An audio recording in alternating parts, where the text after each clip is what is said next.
Om Sadashiva Samarambam Shankaracharya Madhyamam Asmadacharya Paryantam Vande Guru Param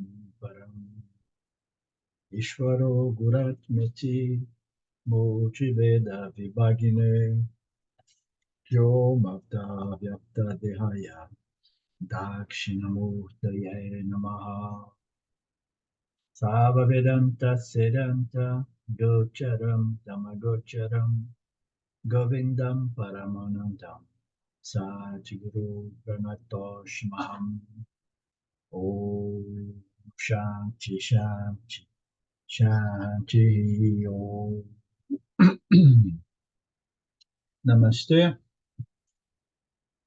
welcome. Gita, Bhagavad Gita, chapter 6 is still on the introduction. We have seen last time we came to the point on which Swami Paramarthananda was introducing, always on the topic of dhyana meditation. Now he was introducing that the upasana, which is the meditation that prepares the sadhana, that prepares the mind. Prepare the mind for what? For Shravanam, Mananam, and Nididhyasana. So Shravanam, Manana, Nididhyasana, without having a properly prepared mind, is almost impossible, or at the most will produce academic knowledge. Huh? So therefore, we need to go through Karma Yoga, observance of Dharma, and then if needed, Upasana to further prepare the mind, and then we can go through Shravanam. And Swami was talking about the Shravanam needs to be gained, received by a teacher, a guru. Yeah, it needs to be unfolded by the so-called teacher, and then it has to be received in a proper manner with an open mind. And Swami was talking about how difficult it is for the human mind, the ego, to receive teaching, with an open mind. So the mind has its notions, its concepts, and then it receives the teaching with certain resistance, because most of the statements, they seem to be you know at the borderline with the absurdity. I mean, they are so radical, the statements of the Upanishads. And then the mind just keeps taking in some notions which are permeated with unbeliever, with doubt, okay, suspiciousness, doubt. No, this I don't like, this I don't take. And then we went to the point in which Swami Paramarthananda, was saying that even if there is 1% of doubt or vagueness or abstraction or suspiciousness in the mind, so this knowledge will not develop to produce the whole picture, the non-dual picture of reality, the real picture, the picture of the Satya nature of the I am, the ultimate. So this understanding is not going to come together.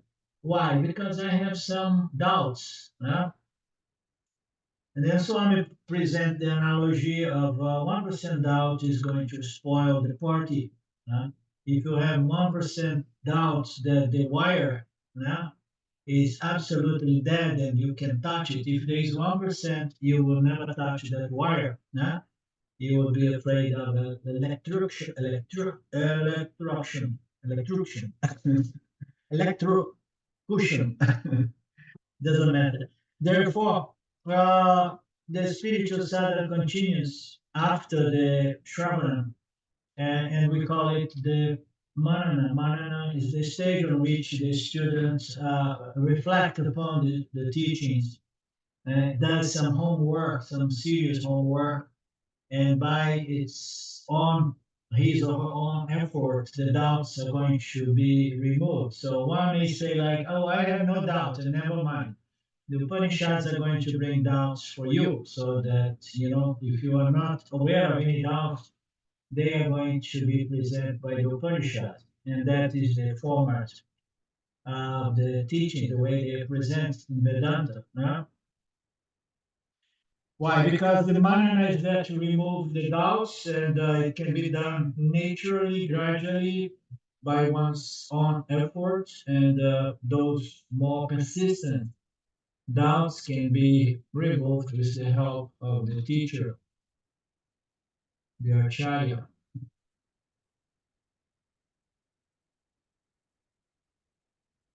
And then Swami presents here a concept. He says the teacher cannot do the job for you. You learn only 1/4 from the teacher. The other 3/4 you have to do the work yourself. You need to reflect on the teaching. You will find the teaching is capable of removing doubts. So you need to do that sort of homework. You need to also rearrange the teaching so that you develop a clear vision, a Vedantic vision, that all there is I, the self, Atma, consciousness, the only reality.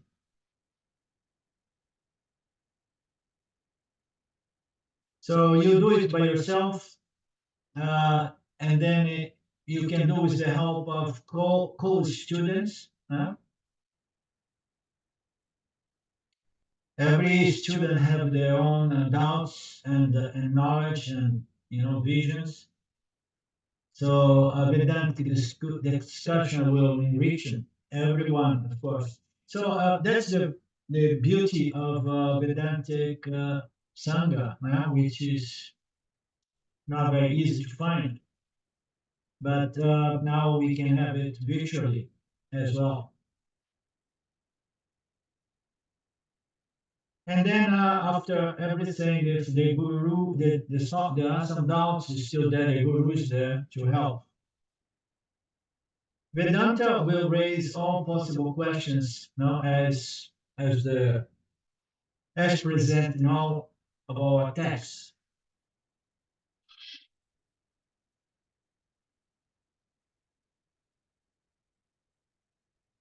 So it's question and answers is the format of our scriptures. What will you ask tomorrow? I already present as a potential doubt for you now, today. And we have got thousands of books answering all possible questions, all possible doubts. And this process is called manana, which is meant to convert the knowledge into doubtless knowledge, into total conviction of self-knowledge, which is called Drida Yana, which is called Nis Samsaya Yana. And this knowledge is not to be gained through meditation. Upasana will never produce that. This knowledge is going to be gained by what? By Shravana and Manana. And then we have the doubtless self-knowledge that needs to be internalized by constant, frequent, systematic nididhyasana. So the upasana serves the purpose to develop one-pointedness of mind and to discipline the mind and clearing from excess of impurities, refine the mind, but fundamentally, the guru is going to do only one thing, which is to expose the verse, to expose the teacher, the teaching. But that is one small piece of job, the unfoldment of the verse. And then the student will do one's reflection and will resolve certain doubts, yeah? And then we'll do the nididhyasana as well. Through the intellect and the intellect alone, you can gain self-knowledge. So Ramana has said, I remember when I I got in contact with Vedanta, and then the how to gain enlightenment. I don't remember the title. How to become enlightened. The first book of James. How to attain enlightenment, or something like that. And then after that, uh, I start just remembering things here and there. And then I remembered Ramana Maharaj saying, by knowledge and knowledge alone, the self can be realized. Why? Because the self is evident at all times, and you just need to recognize it. And that is an intellectual effort to see beyond this veil of Maya.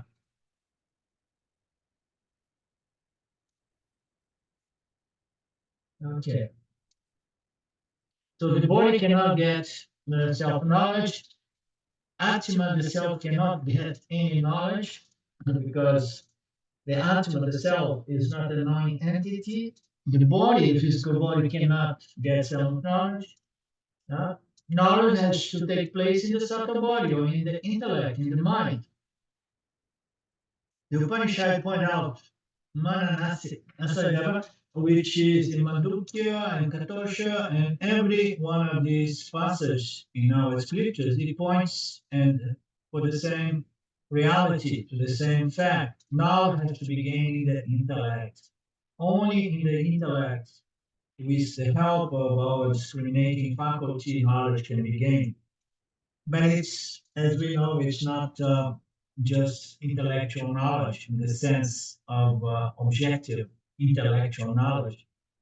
It is a totally different sort of intellect, which intellect faculty or intellectual knowledge, which is intellectual knowledge at first, but the final purpose of this intellectual knowledge, Aham Brahmasmi, is to transform one's life, transform one's way or vision of life, and understanding regards to one's true, free, limitless nature. You know? So all knowledge happens in the intellect. Intellect is the only instrument that allows us to get knowledge, and that includes the spiritual knowledge. The intellect knows language, reasoning, perception, inference, and so on. Therefore, you have to reason it out. You need to come to an intellectual conviction of what the Upanishad is saying. And you need, with the efforts of your intellectual faculty, remove all doubts to convert this knowledge into a doubtless, doubt-free self-knowledge. I am the truth of this creation. I project it, sustain, and I destroy it. I am the substratum of the entire creation. I bless this creation with apparent reality. I should have no doubt about any of those pointers. No? Those pointers have become factual. No? Whether the other people have doubt or not, I don't care. But for my knowledge to bless me with transformation, I should be 100% convinced. That's very nice. No? We don't care how doubtful one is in regards to this knowledge. Otherwise, it would be like the story that Swami Shimaya tells, that a person had feeling that he's a worm. Have you read this story? It's so lovely. So I'm not going to read word by word, but the guy had he had a condition that somehow guided him to develop an identity as a worm. And then he was very much afraid of birds because very soon he realized that the birds were eating the worms. And then he went to some therapies and psychiatric treatments and so on until people convinced him, with the help of a mirror, reflecting back his body form as a human being and the body form of worm here. You see, this is a worm, this is the human being. Are you the worm or you this human being? No, I am this human being. Then it's okay. Now you know you are a human being, you're not a worm. No? And then you are cured. Now you can leave your room and you can go back to society, live free. And then the moment they release him, he goes out and then he panics because he sees a bird. And then you're like, well, what happened? I mean, you were clear about your identity, so why are you afraid? No, I'm sure that I am a human being, but I'm not sure that the birds know that I am a human being. He may think that I am a worm. This is so brilliant, this, this joke.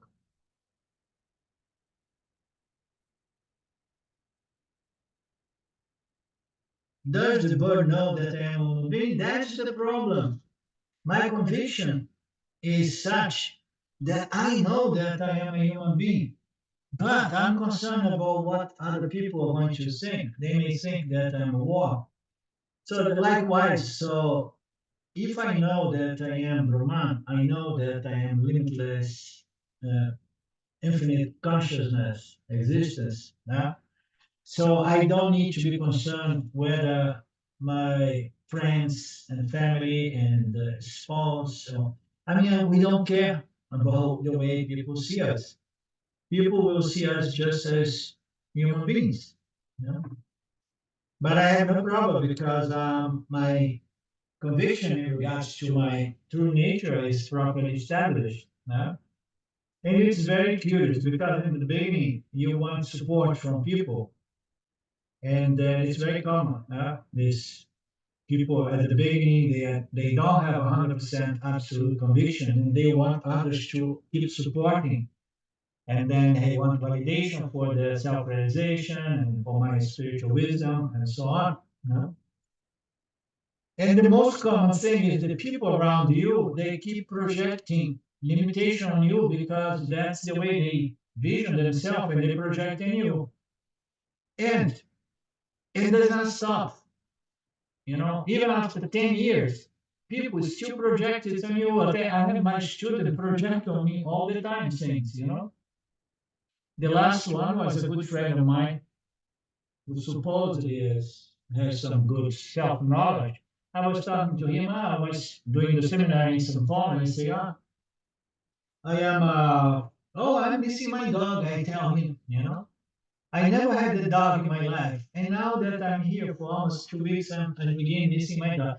He turns to me, I was in his apartment in São Paulo after the seminar, he said, man, I told you, the problem with dogs is that when you die, you're going to suffer so much. So projections like that, it happens all the time. But you should not, can never care what people project on you. It happens all the time. Another friend of mine the other day tells me, I mean, I am consciousness, I'm free, but you know that sometimes you get up in the morning, you are very grumpy, you are very irritable. I don't say anything, because what's the point? I could say, like, no, I never get up like that anymore. I used to get up sometimes moody, but this thing does not happen anymore. This is the fruits of self-knowledge.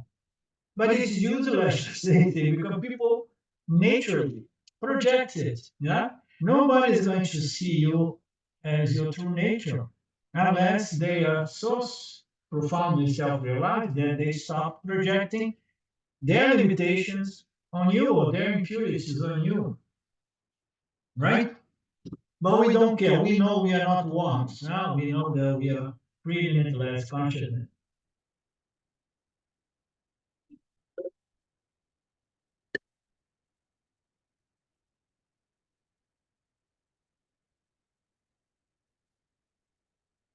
Okay. So in the Kaivalya Upanishad, it says, I am that Brahman from which the whole world arises, and in whom the whole world rests and resolves, to whom the whole world resolves. That Brahman I am. This is called self-knowledge. How do I get that? Shravanam and Mananam. What do you get? I get a firm a firm, clear, firm, and hardwired self-knowledge.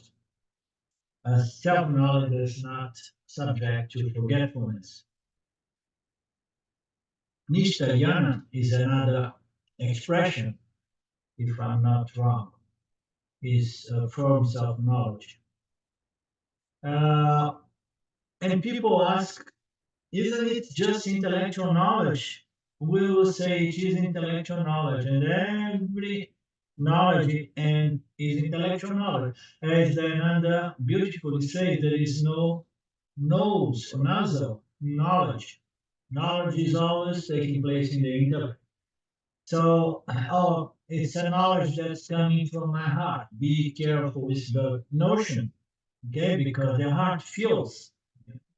So our emotional center is going to get the sensation, have any object slash concept or thoughts in regards to objects comes into your conscious mind. So that is the sensation that happens in a different center, which is your emotional center. But knowledge takes place in the intellect alone. So we now go through preparatory meditation in the beginning, which is called Upasana Dhyana. And thereafter, one has to switch to Shravan and Manana. And as you know, we will get this clear self-knowledge. And this clear self-knowledge is capable of transforming and giving us liberation from this dense and hardwired ignorance in respect to your true identity nature. This clear, doubtless self-knowledge is capable of liberating and transforming the life of the individual. Oh, no, knowledge, self-knowledge has nothing to do with change because the knowledge in respect to that thing I am, which is not subject to any changes, I'm not subject to any transformation because I am consciousness. Yes, that's also a fact. But it must transform your inferior nature. Otherwise, this knowledge somehow did not fructify as liberation. Liberation is for your inferior nature, of course, because your superior nature is already ever free, right? So we have to be careful with this game of superimposition between Mithya, Satya, Satya, Mithya. And understand, transformation is for our inferior nature. This is called Jivanmukti, which is a total transformation of my life. And what do you mean by liberation? It was explained in the second chapter, third, fourth, and fifth liberation. Freedom from what? From psychological suffering. Huh? What psychological? Oh, I feel bad, I feel this, I feel jealous, I feel irritated, I feel angry, I feel fearful, I feel happy, I feel depressed, you know. So all those complexities of mental conditions that makes us suffer, psychologically suffer. Huh? I want what I want. If I don't get what I want, I'm miserable again and again. Huh? Freedom from all mental, psychological, internal problems, disturbance, irrespective of the external conditions of the world. So, is there freedom better explained than this? I'm free from the circumstance of the Dharma field. I'm free from the circumstance of my life situation. Huh? I'm free. Why? How so you free? Yeah, because I have self-knowledge and I accept whatsoever for karma, no, reach me because I have got I got the knowledge of Ishwara, and I know that Ishwara is in control of Parabhupada. And I have the knowledge of my Satya superior nature, and I know as Satya, as Brahman, as consciousness of limitless existence.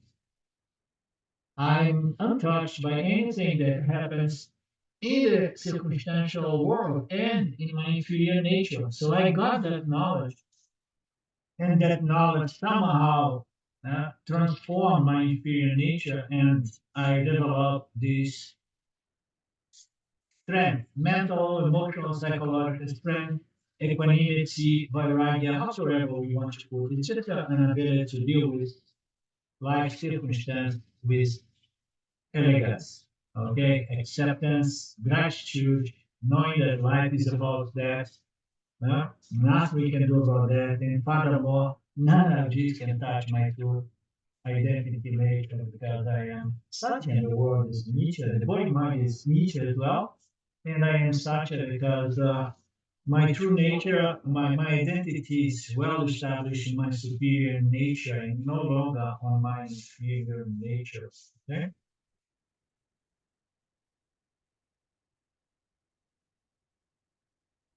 The mind must be free from problems, and this transformation can be called Jivanmukti. Some may call it sanctilessness. Sanctilessness. A, a person becomes kind of saint-like, sainthood. How can you define sanctilessness in simple words? Sanctilessness can be defined in several ways. Gita is full of such definition, but I will put it in a very simple form. A saintly person is one incapable of hurting, of getting hurt by external situations, and incapable of hurting other creatures as well. He is not hurt by circumstance and neither hurts others. He is never hurt or disturbed by the ups and downs of one's prerogative, and he or she does not hurt or disturb anybody. Krishna tells in the 12th chapter, he does not hurt others. He is not hurt by others. You can call it a saint. You can call it samatma, equanimity. You can call it compassion. You can call it vairagya. You can call it love. You can call it many things.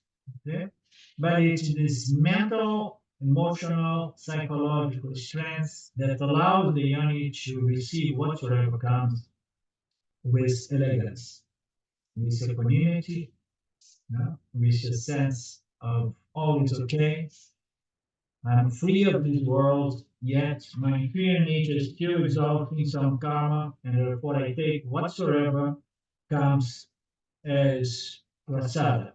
Okay, I have the knowledge of my superior nature, and my inferior nature is still sort of dealing with some prabhada, which does not affect me in my superior nature, but may cause some little trouble to my inferior nature, but never cause the trouble it would have caused if I would not have this firm knowledge with respect to my true nature.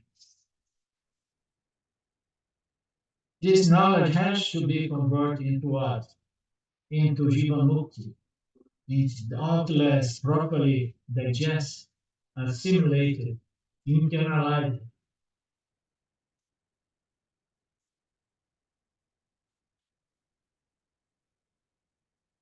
But at the beginning, not necessarily the self-knowledge will fructify. It's common to see that people complain that I got this self-knowledge, but I'm still dealing with some mental, psychological, emotional problems. This is common. No?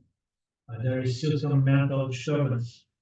I got the knowledge, but the knowledge did not fully fructify.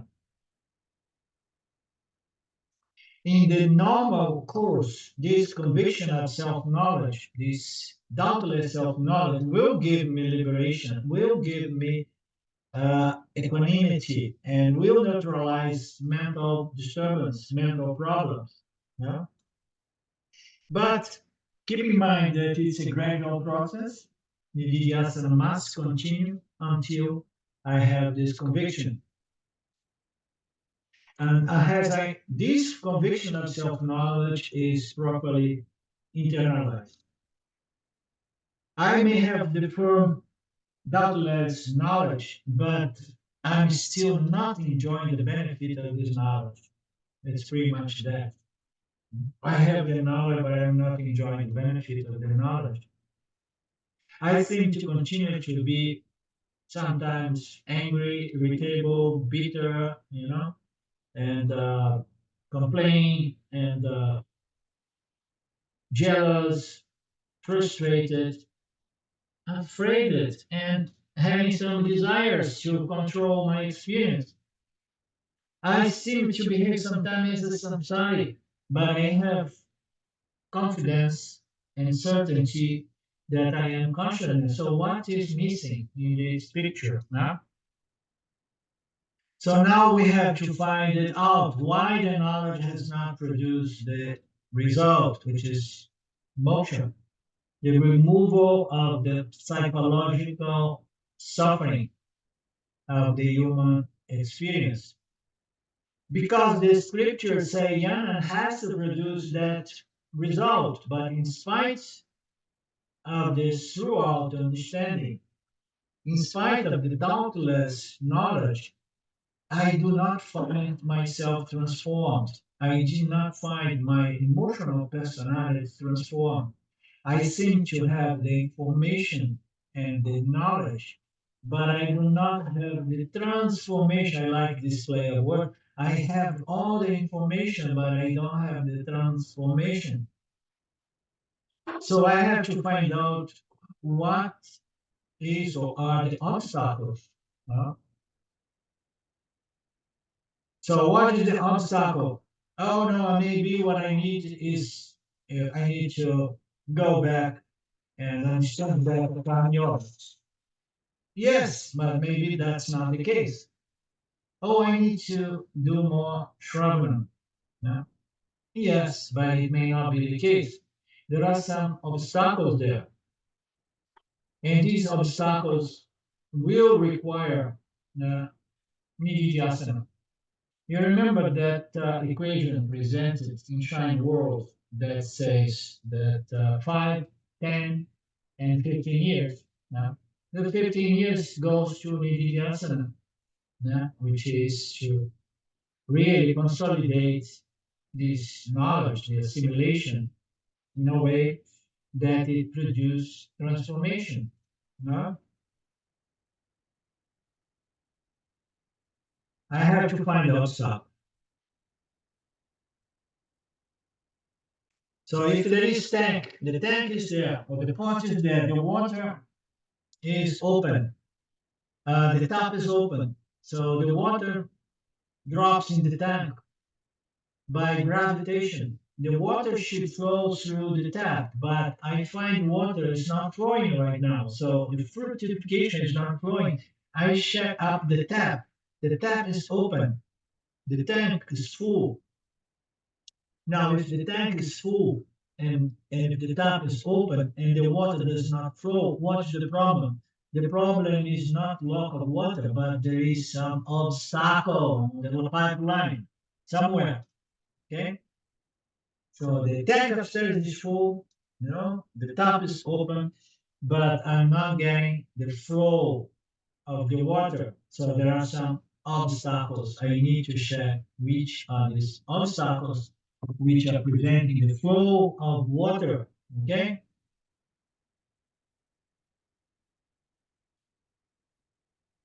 I don't need to add more water in the tank. I don't need to keep open the tap more and more because it's already open. I need to find out the obstacle. There may be a leakage or maybe a blockage. Yeah? Similarly, once we gain the knowledge. Once we gain the knowledge very clearly, the intellectual knowledge itself is more than enough because it's only there that you get the knowledge. So you have a lot of water.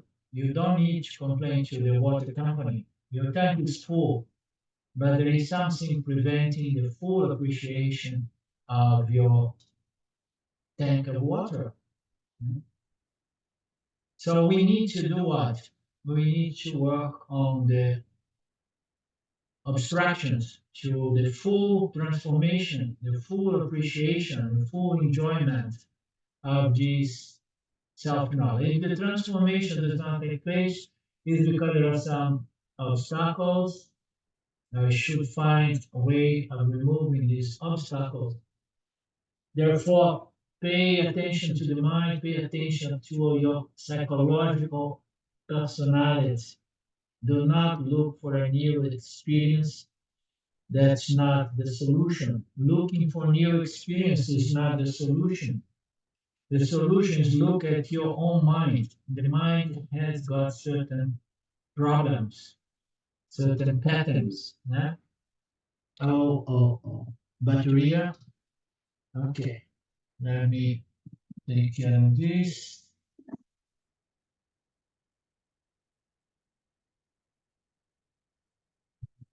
This machine to go dead on me. What is it?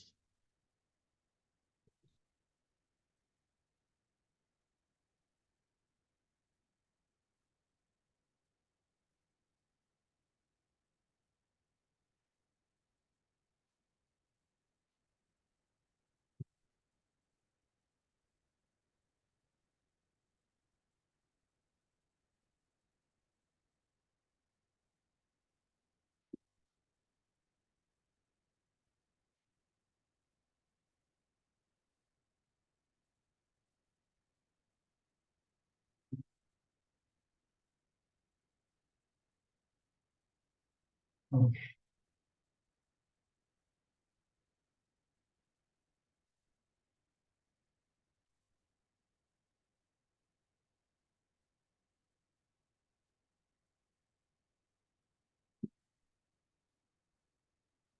So I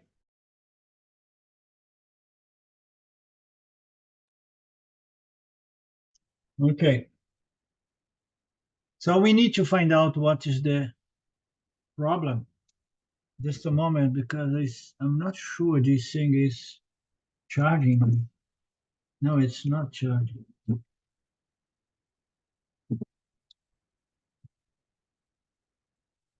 Just a moment. Oh, gee.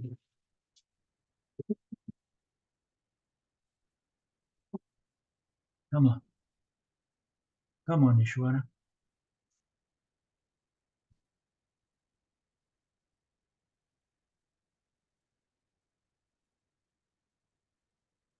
Okay, now it's good. So we need to be mindful to my mental vasanas, samskaras, tendencies, patterns. Those uh, those usually are the material, the elements within the mind that prevents us. In other words, impurities. Some negative tendencies, some old memories that has produced certain, unfavorable tendencies. Let's say, that makes one.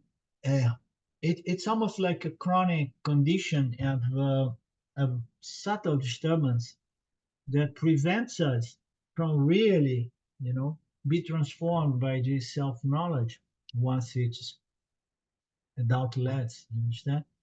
So, in other words, there are some mental attitudes, emotional attitudes, habitual attitude, vasanas, that somehow could be there preventing. And this is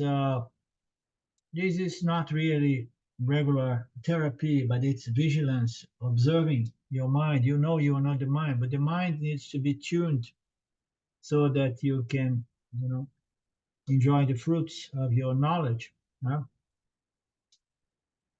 These notions, these tendencies, some people sees the glass always half empty. Some people have tendencies to talk too much. I have some students, they have good intellect, but they talk all the time. And it surprised me. I do these seminars in Brazil, and we are there for Brazil. We do it very long.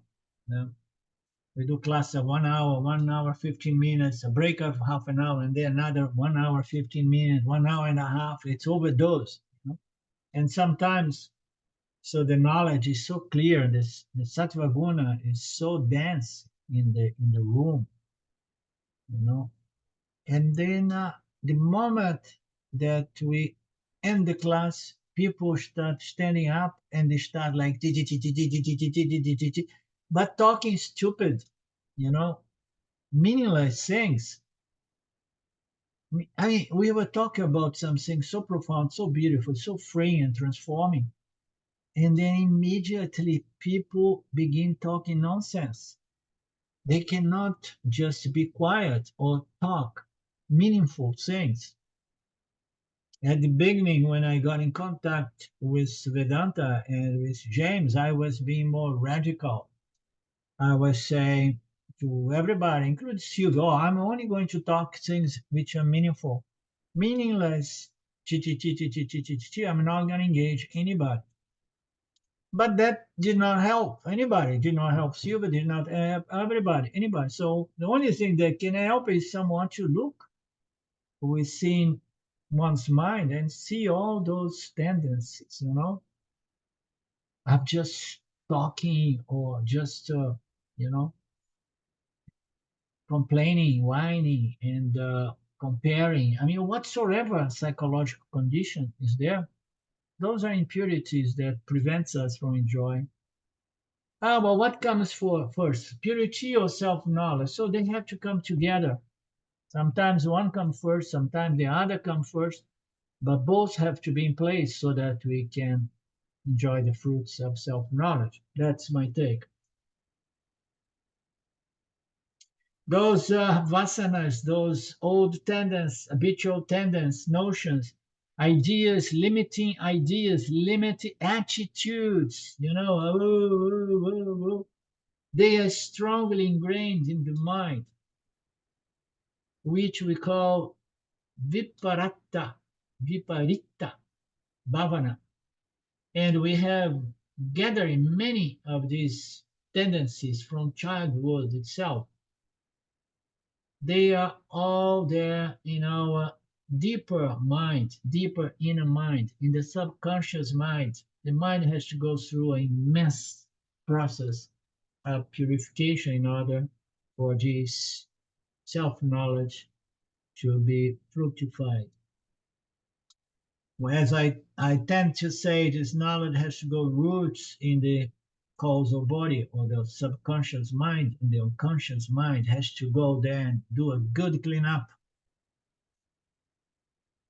Everybody has some different negative tendencies. We were all born out of ignorance. We live in a society moved by ignorance. Everybody has a lot of different uh, conditions, negative conditions, and depending on the degree of these conditions of the subconscious mind or unconscious mind, the self-knowledge will be more or less enjoyed. Otherwise, it may remain there, but the person still are going to be overreacting strongly here and there, you know, and which causes confusion to students and other people, and also creates a little bit of a bad name to our sampradaya. Say, oh, look at that famous guru, but oh, look how he behaves. You understand? It's no good. Well, so one wants to enjoy the fruits of this self-knowledge.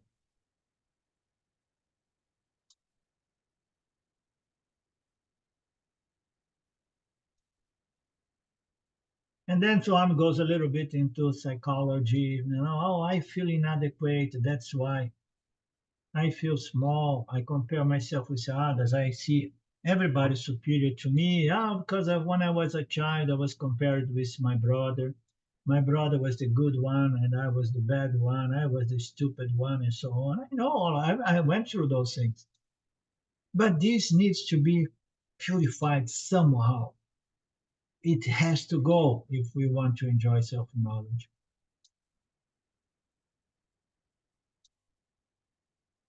Oh, I did not get enough love. I was neglected as a child. Therefore, I cannot really enjoy the fruits of self-knowledge due to my childhood. No, It's your work, it's your responsibility to look into those tendencies and correct that. If these limiting notions are still there in my deep mind, they will continue to prevent the full appreciation of my self-knowledge. And then it will be more like the knowledge is going to be in one corner of my mind, you know, and all my bad attitudes are going to be on the other side, dominating my mind. So I'm split, you know, I'm split. My knowledge and my life are not harmonized. I have the knowledge, I am limitless, pre infinite consciousness existence, but somehow I have habitual tendency to be bitter, frustrated, angry, complaining, and whining, and so on, criticizing. Those are my several habitual problems.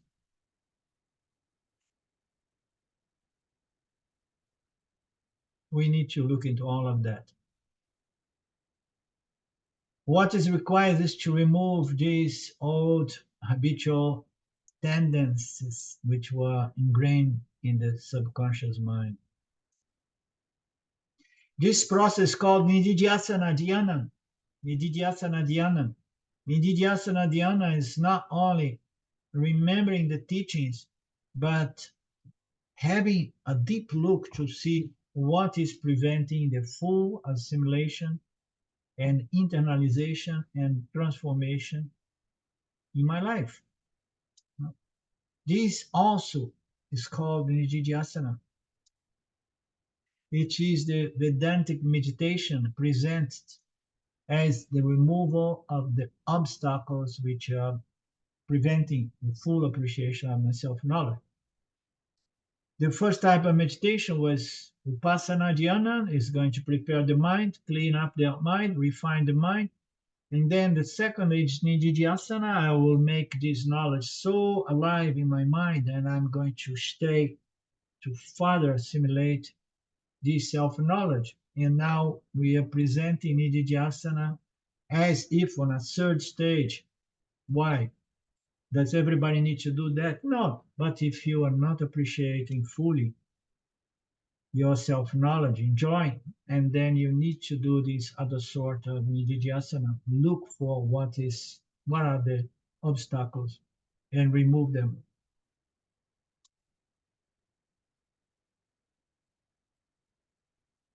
Only then this doubtless knowledge will spread in my three bodies and transform my human experience of life, will transform my personality. And Nididhyasana here, I mean, I'm presenting it in two different ways.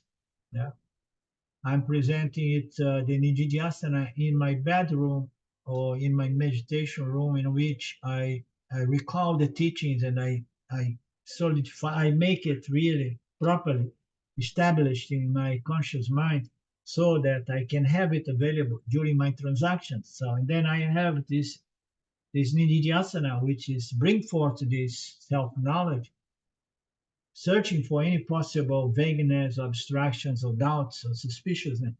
And then I just keep this knowledge alive. And then I can go through the transaction of life because my self-knowledge is not only doubtless, but it's always present and always available to protect me. Okay.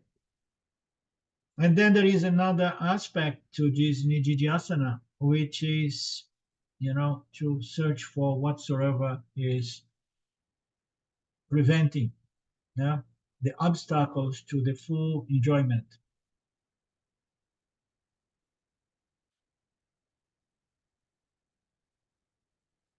So I need to make my knowledge and my life harmonized. I need to live a life which is Vedanta friendly, self-knowledge friendly, yeah, by find proper associations and watching, disciplining my mind, my words, and my actions, so that my my interactions with the field, okay, can be friendly to the assimilation, internalization, and transformation of my emotional personality. Yeah? So he's talking in terms of ecology. So I need my life to be moksha friendly. Yeah? And I know, I have this moksha knowledge and so on, but I live only associate with self-ignorant people, and they are going to be there reinforcing ignorance, whatsoever attitudes, negative tendencies and attitudes that are preventing. But people often they don't want to let go of unfriendly association, moksha friendly association, moksha unfriendly association, moksha attitudes unfriendly association. I associate with unfriendly attitudes, and I don't see that they are the obstacles preventing me from enjoying my self knowledge.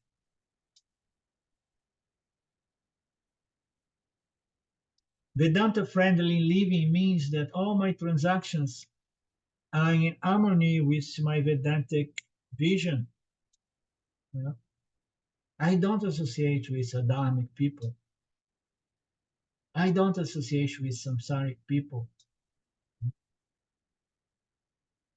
Whenever I tend to postpone my peace of mind, that is Vedanta friendly. Ah, no, it's okay. I need to do what we need to do. So I was invited for this big party. There will be good drinks and a lot of people, and that's okay. It's not gonna hurt me. No, it is moksha friendly. It's going to somehow postpone or interrupt whatsoever peace of mind you have gained. Oh no, no, the class was very good, but now we have 30 minutes of just gibberishing, any kind of BS. Oh, that doesn't hurt. No, that's not moksha friendly, talking nonsense. Vedanta says that peace is not something away from us in time or in space. Peace is our very nature, but we need to somehow do some work to refine, purify our vasanas, our tendencies, right? our, our predisposition to think and say and do things which are not going to be moksha friendly. In fact, if peace is not here in my deeper mind, I will never be experiencing it out there. So does any thought or any transaction that is not moksha friendly, which is not Vedantic friendly, I should avoid. I will examine my way of living. Yeah? The, this is part of a very honest inventory in regards to lifestyle, which is fundamental. Okay, alert living, you know, association and lifestyle is fundamental. The other part of Nididhyasana is meditation, in which I exclusively spend time revising my option. Now he presents is not just remembering the teaching, but I'm going to take time revising my opinions, my tendencies, my opinions about myself, and the way I respond to the world, you know, based on some old, habitual, negative, self limiting, self damaging, unfriendly notions and vasanas. I need to do a self opinion revision, meditation, examining and re examining all my tendencies, my vasanas, revising them. Look for the obstacles. What could be preventing my full appreciation and enjoyment? of my true nature. Until I come to Vedanta, what is my option? Everything is wrong, and I am the miserable jiva. I am the mortal, I am useless, I am inadequate. And I don't need to remind myself of that, because everyone around me is going to be telling me that. Family members, friends are going to be project on you their own limitation. Nobody wants you to be free. That's a fact. The society and everything around you will make you bound to ignorance. That is a fact.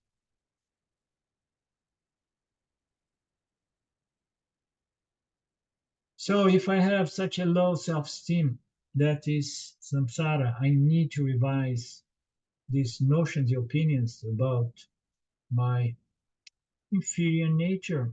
Oh, no, I know my superior nature. It's okay. Your superior nature is full, whole, and complete consciousness, non-dual.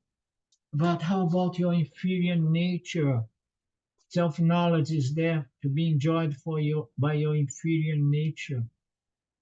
Okay? I need to revise the opinions and notions I have in respect to my human nature, my inferior nature, because it's there where I am going to be enjoy or not my self-knowledge. When the opinions are self-limiting, self-insulting, okay, I should meditate and remembering that my superior nature is... You're breaking up badly here, Arlinda. Haven't heard the last 2 minutes, really. How strange.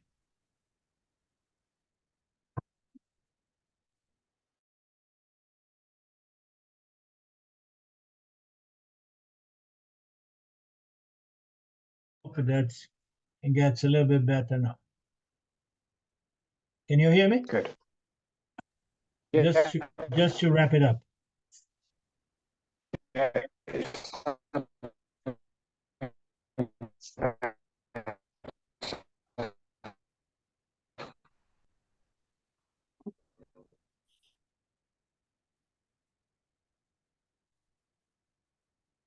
Just a moment. Okay, I'm gonna change this line.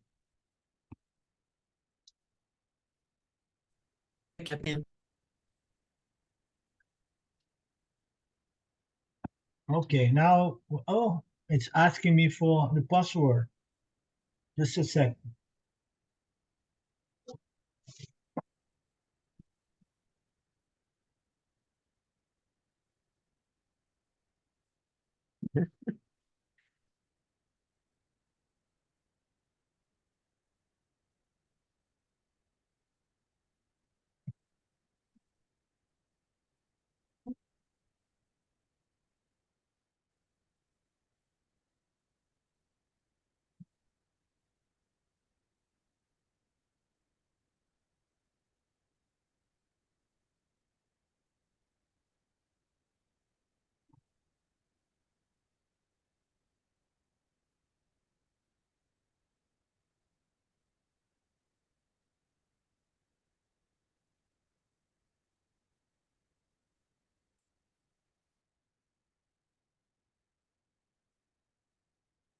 Okay, we should be good to go now, just to finish it up.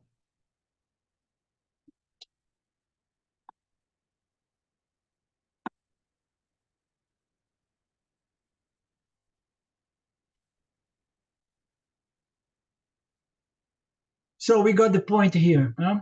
We need to take care of our jiva nature, our inferior nature, purification, refinement, examining our old tendencies. And then if I see that I have a lot of limiting wrong notions and opinions, I need to remember that my nature is full limitless consciousness. And then by reminding myself of my true absolute free nature, I can more easily to do some touch up in regards to the notions I have in regards to my inferior nature, let's say. It all happens naturally and spontaneously as self-knowledge becomes gradually firm, and then you're shifting again and again to your superior nature during the interaction, remembering, okay? But there are some old samskaras, old tendencies that somehow need to be dealt with if our goal is to enjoy the fruits of self-knowledge. When I feel that I need the people and the world and the things and the perfect circumstance to be complete, I remind myself I am already full, whole, and complete. I'm blessing this world. Parabhada is happening within me. I don't happen within Parabhada. It's all, on the other hand, the world depends on me. Corresponding for every unhealthy self-notions and opinions, I must neutralize these opposite thoughts, which reflect my true nature. As Anjiva Mukta, Anjiva with a firm and clear self-knowledge, which was benefit with purification and refinement, so that self-knowledge can be enjoyed. This is called Atmadhyanam, self-meditation, meditating in regards about my inferior nature in opposition to my superior nature, and seeing what notions and ideas are there in regards to my inferior nature that is preventing me from enjoy my superior nature. It should go very deep into my subconscious mind. It should even transform my dreams. I should see myself as a wonderful self, and my jiva mind will be follow and harmonize itself with this Vedantic vision of true vision of reality, and I will be transformed. I am a beautiful health jiva atma, and my nature is pure, limitless consciousness. This is the other kind of nididhyasana for us if we want to further enjoy the fruits of self-knowledge. Okay? Anything else? It's really a beautiful introduction to this chapter. It's gorgeous. Thank you so much. Very a little nice. Vedanta therapy. Very, very nice. Okay, so we meet this coming Friday over the Mandukya, Karika, no? Ishwara allowing, willing. Om Purnamada Purnamidam Purnamudachyate Purnasya Purnamadaya Purnameva Vashishyate. Om Shanti Shanti Shanti Om. Namaste. Thank you. Thanks, Till Alindo. next Friday. Thank you. Okay. Bye bye.